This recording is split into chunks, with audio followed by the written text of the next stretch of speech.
सूर्य योगी दास जी महाराज, नशा मुक्ति भारत अभियान से महाराज जी, ऋषिकेश हरिद्वार से। महाराज श्री आपके चरणों में दंडवत प्रणाम। महाराज जी, आज युवा नशे की गिरफ्त में तेजी से बढ़ता जा रहा है। अधिकांश युवा नशे, शराब, सिगरेट, गांजा, स्मैक को अपना ही जीवन मान लिया और उसी से अपना जीवन नष्ट कर रहे हैं। साथ ही धर्म व अध्यात्म भगवत प्राप्ति से दूर होते जा रहे हैं। महाराज जी, इसका समाधान कारण यही है जो पीछे आपने बोला ना, इसका कारण यही है।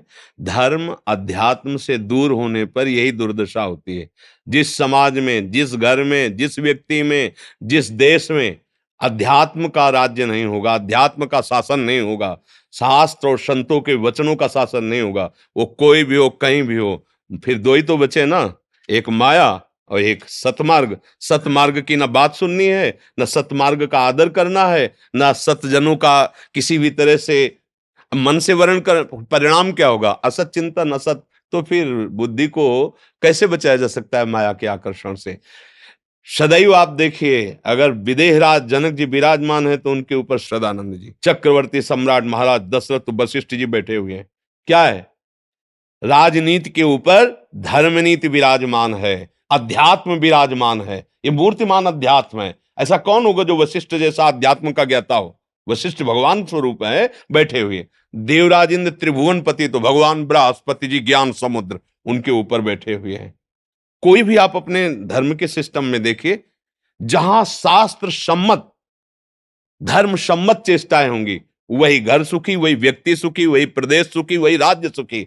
आज हमारी नई जवानजन है, वो ना तो शास्त्र पढ़ना है, ना शास्त्र सुनना है। और बच्चे जो संत जन कृपालु हैं, उनके लिए ऐसे सीरियल, ऐसे नौटंकी नाटक बनाए जाते हैं कि संत को देखते लगता है भिखारी हैं, ये फ्रॉड हैं, ये केवल मतलब पैसा लूटने वाले या व्यभिचार करने वाले या जो भी जैसा। अब ऐसे सीरियल बना के दिए जाते हैं तो नवीन पीढ़ी देख रही है संत में अश्रद्धा का भाव। शास्त्र का उनको किसी भी तरह से तनिक भी ना रुचि है, ना वो सुनना चाहते हैं, क्योंकि स्वेच्छाचारी मन उनको ऐसे करने के लिए निषेध कर रहा है। अब बचा क्या? यही बचा, कुकर्माचरण करो और मनमानी व्यसन करो और गुरुजनों का अपमान करो, बड़े बूढ़ों का अपमान करो, स्वच्छंद विचरो। वो समझते हैं स्वतंत्रता, जबकि वो काम क्रोध आदि की गुलामी स्वीकार किए हुए हैं। अगर कोई सुधर सकता है तो मति कीरति गति भूति भलाई, जब जे जतन जहां जे पाई, सो जानो सत्संग प्रभाव, लोकों वेद न आन उपाय। खुला कह दिया गोस्वामी जी ने, ना लोक में न वेद में कोई और उपाय नहीं है। अगर संत समागम नहीं होगा, शास्त्र स्वाध्याय नहीं होगा, संत और गुरुजनों की वाणी के अनुसार नहीं चलोगे, तो त्रिभुवन में भी कहीं कोई तुम्हें शांति प्रदान करने वाला, मत कीरति गति, ये कुछ प्राप्त नहीं होगा। ये भ्रष्टाचार बढ़ता चला जाएगा। आजकल जो हमारे जवानों के अंदर ये जो वासना का बहुत बढ़ा हुआ भूत देखा जाता है, उसका कारण ये है। ना कोई दिनचर्या है, ना कोई सतमार्ग है। देखो, प्रातः काल उठ के रघुनाथा मात पिता गुरु नामे माथा, और जप हो रहा है, थोड़ी देर संध्या वंदन आदि। अब 10 बजे तक सो के उठे, मनमानी आचरण। अच्छा, पहले कभी माता बहनों की तरफ देखने में भी सकुच वाली वृत्तियां थी। अब तो चल रहा है कि कितने तुम्हारे बॉयफ्रेंड हैं और कितने तुम्हारे गर्लफ्रेंड हैं। ये हमारे भाई ना तो समझ में अभी तक आई है और ना हमें कहीं ऐसा शास्त्र में मिला है।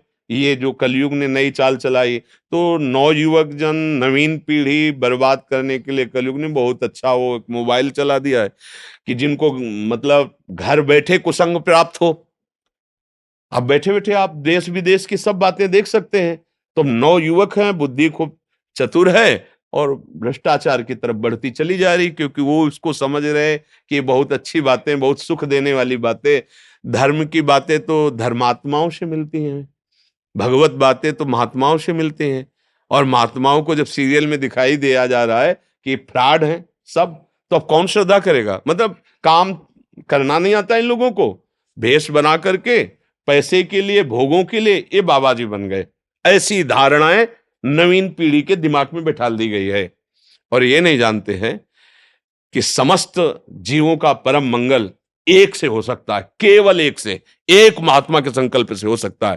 पर ऐसा उनके अंदर उनको लगता है कि ये क्या ना समाज की सेवा करते हैं। अरे एकांत में बैठा जो रो रो के वो कृष्ण कृष्ण बोल रहा, उसी से तुम जीवित हो, उसी से तुम सुरक्षित हो। नहीं तो ये समाज जैसे पापाचरण हो रहे ना, ये आप समझ लो, ये जो थोड़ा भी कुछ मंगल अगर जगत में दिखाई दे रहा है तो उन्हीं महात्माओं के जो एकांत में बैठे हुए रोकर कृष्ण कृष्ण जप रहे हैं। भले वो समाज में प्रवचन नहीं करते, भले वो किसी टीवी में नहीं आते, भले वो किसी मोबाइल में आज तक नहीं आए, लेकिन उन्हीं की चरण रज, उन्हीं के आंसुओं से हमारा मंगल हो रहा है, दूसरों से मंगल नहीं हो रहा है।